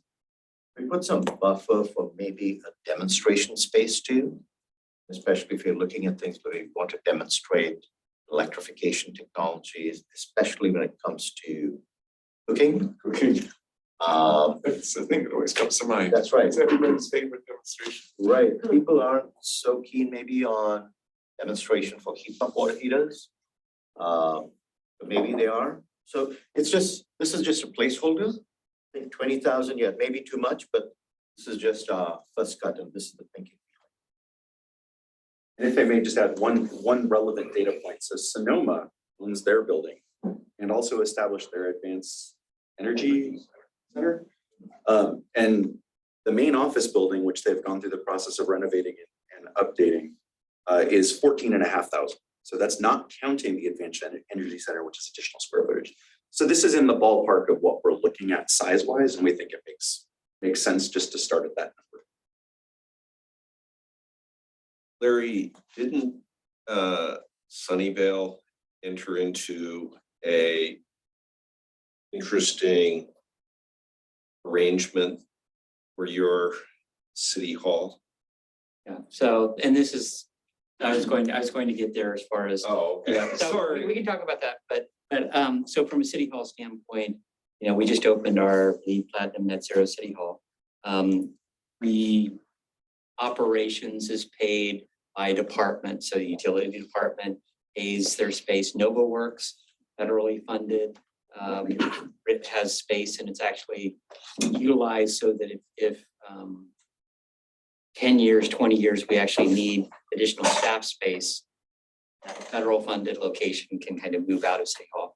But definitely one of the things that I've heard from employees or heard from managers, having that new space attracts new employees and keeps the other ones that are coming there, making them that much more happy. But it's like coming to a brand new building, and we could do a tour after this meeting or one of our future meetings. I could, for those of you that haven't visited already, it's just amazing. That feel is really important. But from a funding standpoint, we got long-term federal funding that slowly paid back not by increasing any cost to the the residents, no property tax or other tax that we're going to do, but long-term operational tax of yes, it's fed into the planning department fees. It's a portion of every fee because they needed space and they're utilizing that space in the current building. So there's ways that you can amortize that over a long period of time to pay back those loans. I think it was about $100 million loan to pay for that whole site, but that ends up being a reasonable cost of doing business from a city standpoint. The people, it's either the utilities or it's, those people that are doing planning department permits are a portion of that operation is fed into everything. So it does make sense from that standpoint. I'm suggesting that you take a look at what Sunnyvale did and their thinking. That's no more than that, because I just wanted to. No. I'm pretty sure. Of that. Yeah. And just since I'm talking about that, is this only refurbishing existing office space? Is this, there's a big difference between refurbishing and I've seen very good examples of converting Class A office space into, Class C office space into Class A office space and actually making it environmentally friendly, making it net zero, which I'm assuming whatever we do here would be net zero, which is setting that example. That's one of the things that we extended the roof of the new city hall to make sure that it was net zero, because it was like 85% there. It's like, okay, let's expend the additional funding, make sure it actually becomes net zero. But are we looking, and I'm assuming the subcommittee would be looking at scrape and build new versus refurbishing existing space and all that. But I do think that the investment, cost of land and all that makes sense.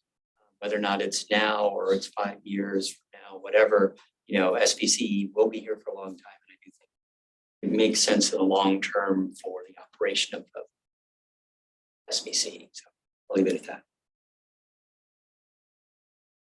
Okay, so last slide, next steps. I'm not going to go through in detail. We talked about it. We will come back with some additional items on next steps at the June meeting. Any final questions? Then I think we. Yeah, thank you, Amrit. Other questions? I have a quick question. So we're talking about rates and what we're trying to do for the December rates. Or the 4% that we started this year. Have we done a directed outreach to businesses and residents? And have we monitored what kind of impact that's made? Because it's like, and I'd say from a single family resident, 4% doesn't move the needle that much. Although, as you see, as PG&E rates increase dramatically, yeah, that does. But when we're talking about 70% of our portfolio revenues coming from businesses, they look at the bottom line a lot more than a resident does. And if they're using more energy, that 4%, that 4% could easily be 3%, and they would still say, yeah, that makes sense to us. Have we done the appropriate outreach, and have we seen any realistic uptick in new businesses or residential? I don't know who that goes to. We have, so we're in constant communication with our residential customers and smaller customers.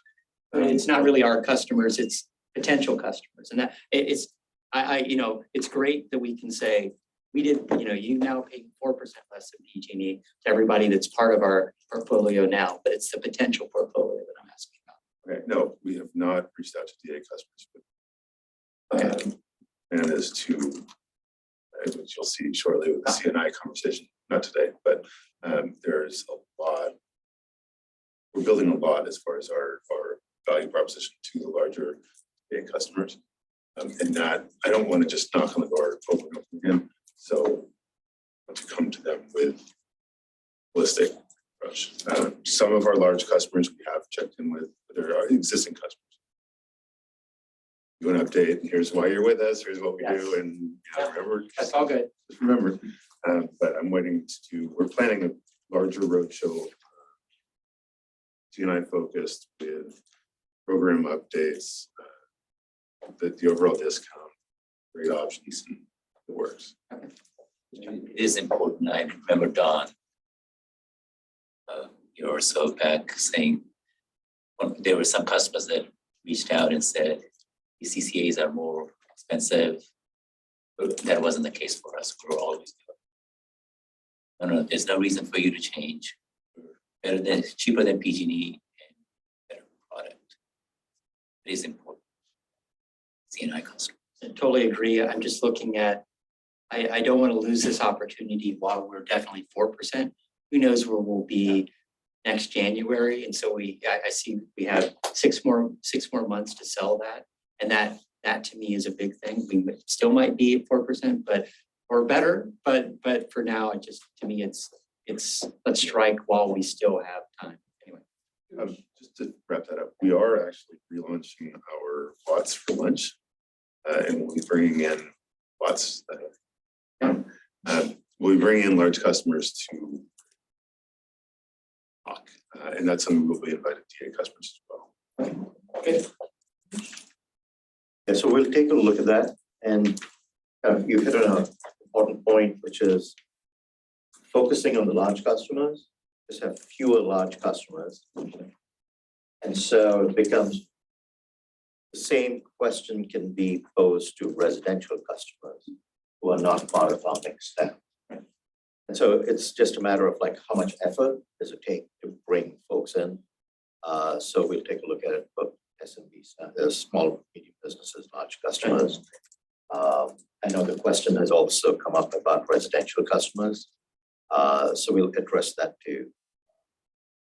Yeah, I look at the medium businesses, the small businesses, and like multifamily are big. And not that the single family doesn't have value, but I would say it when you're looking at those medium and small and multifamily, they are looking at cost of doing business. It's keyword I would use here just for budget, not only for budget balancing act. Same thing goes for time. So let's open for public comment. No hands raised. Okay, bring it back to the committee. Any other thoughts, Rob? Are we good? Should we move on? It's in the room. Good feedback. Great, thank you. Last item, number 6, programs, snapshot, future fit homes program. Presentation, this is also an informational item. And presentation, I believe, by Jessamine Allen, Senior Program Specialist, and we are going to have an introduction. Right? Great.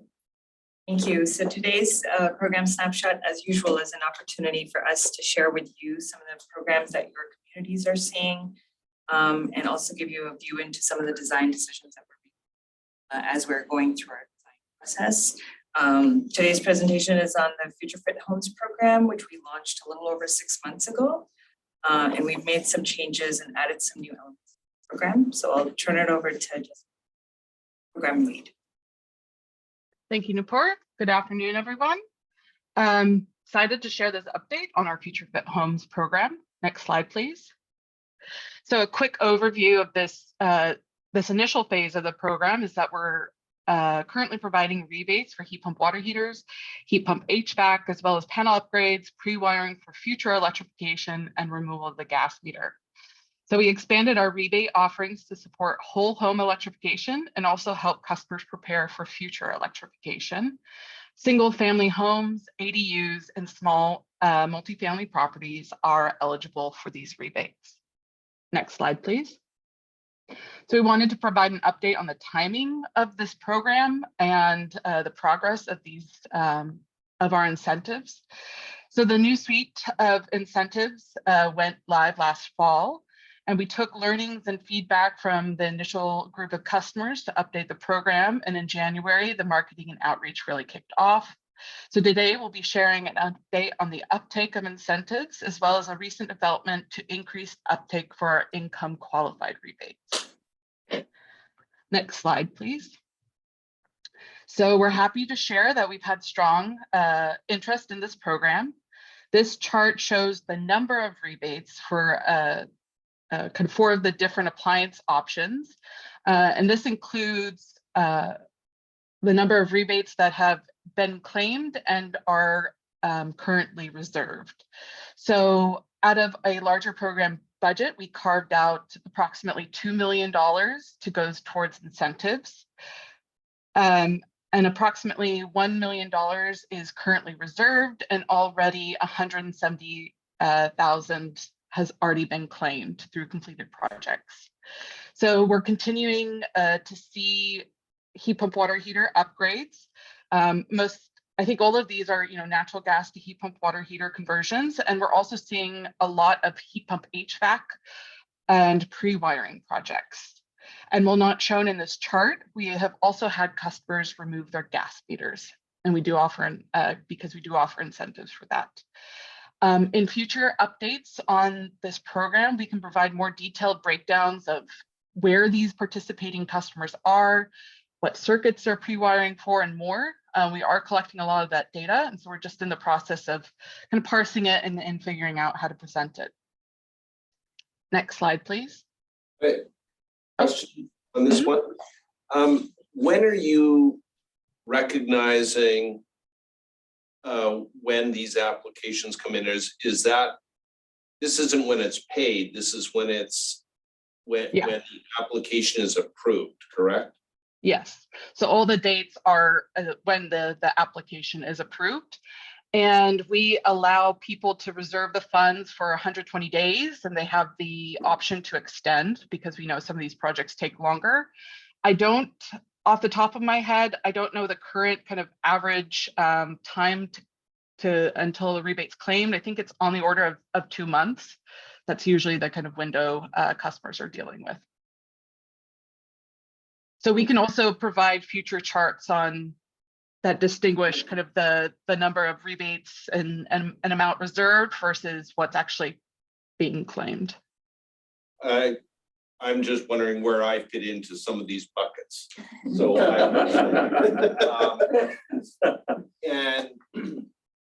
and my experience in doing so. My other question is, when you go in, and maybe this is minutia, but when you go in and you create an application, can you save it? Or as soon as you, if you say you haven't got the photographs, right? Can you save your application and then come back and put the photographs in? Yeah, I think as I understand it, we have a SurveyMonkey application, and it's able to kind of store that information. We also so the customer can come back and complete it. We also have visibility, so we can see when an application is not fully complete, so before it's been submitted. And so our administrators also help kind of follow up with those customers and, say, we see you have a almost finished application, let us know if you have any questions on how to complete it. So yeah, we do try to identify people who are maybe about to submit, but it should be able to save a lot of that information so the customer doesn't have to enter everything over again. Thank you. All right. So next slide, please. The strong uptake that we've seen has really been driven by significant marketing and outreach, and this effort has been led by Raul. So really want to thank the marketing and communications team for all the content they've created and the communications that they sent via emails, social media posts, Earth Month flyers, and more. And this has all increased awareness for the program. I believe engagement with neighborhood associations is next on their list, but there's, they have a really comprehensive plan outlined to continue to generate awareness. Next slide, please.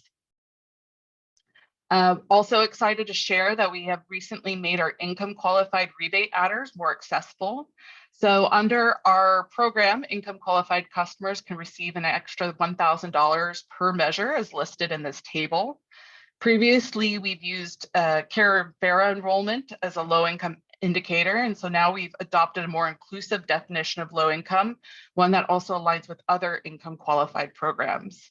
So we're now opening up this income qualified adder to any customer at 80% or below of Santa Clara County AMI. So with this change, we're hoping to increase accessibility of our rebates and direct more of our incentives towards lower income households. I've roughly estimated that this could expand our eligible population for the adders by a factor of 2 to 3. So we'll be looking at the uptake in the current months and compare share updates. I also wanted to say, while that I don't have any content in these slides on our forthcoming concierge offering, I did want to share that we are actively working on developing a service to provide more comprehensive handholding support for our customers in their electrification journeys. We are very aware that rebates only address one issue and only work for some customers. So the concierge will offer technical assistance, incentive layering assistance, electrification planning, as well as other support. So we'll be excited to share updates in future program snapshots. Next slide, please. And finally, I did want to highlight that we are constantly gathering feedback and adapting this program. We have already updated our website content and program rules at least twice to improve clarity, make our rebates more flexible, and improve program accessibility. So we've listed a few of the measures we've taken here. I'm happy to speak to any of the details, but that is it for me. And the next slide just shows, has the information that links to our program webpage.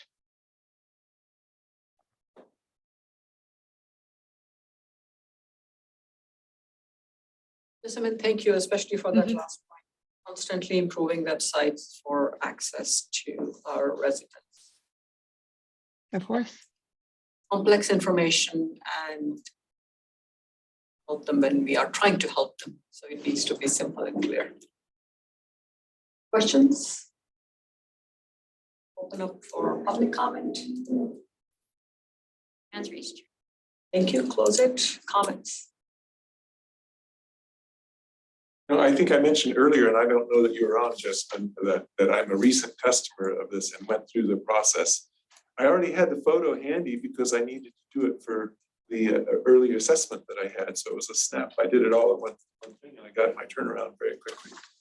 So I'm pleased with what I've seen, but of course, once it's in and running, then I'll have a more complete report. Which is Friday next week. Did I mention that? Sounds great. Okay, with that, we close the regular calendar and move on to the committee or staff remarks.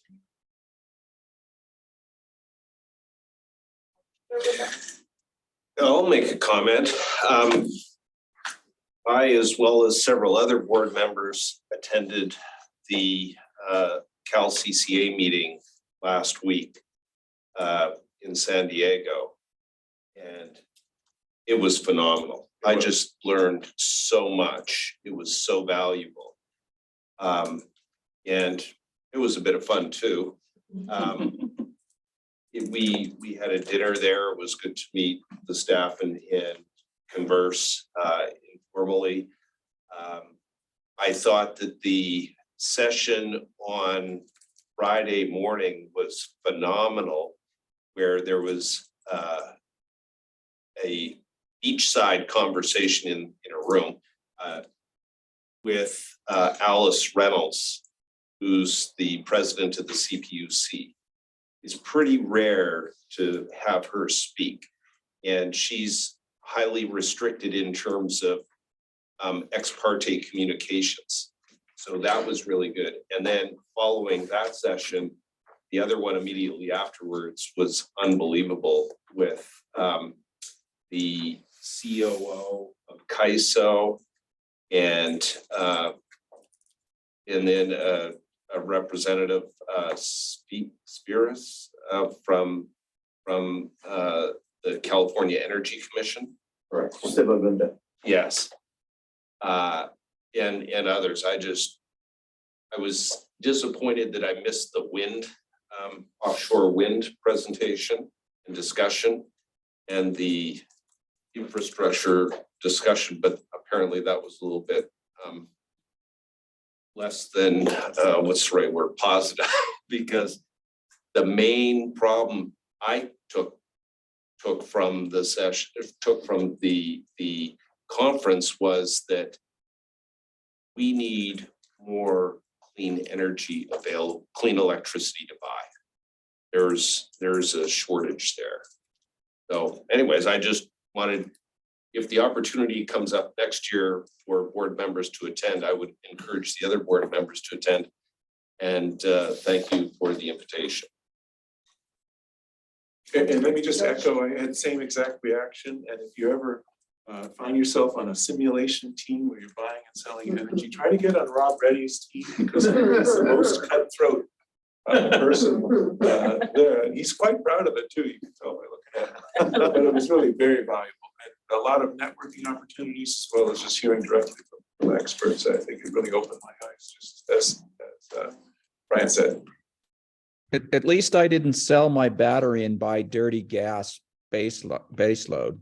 We did that. We did that. Because there was no way for them to penalize us for doing that if we got money. So.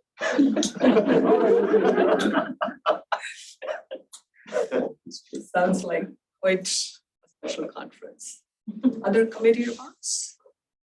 Remarks? Anyone? Going on? Meeting is adjourned at 12:03 p.m. Thank you all so much.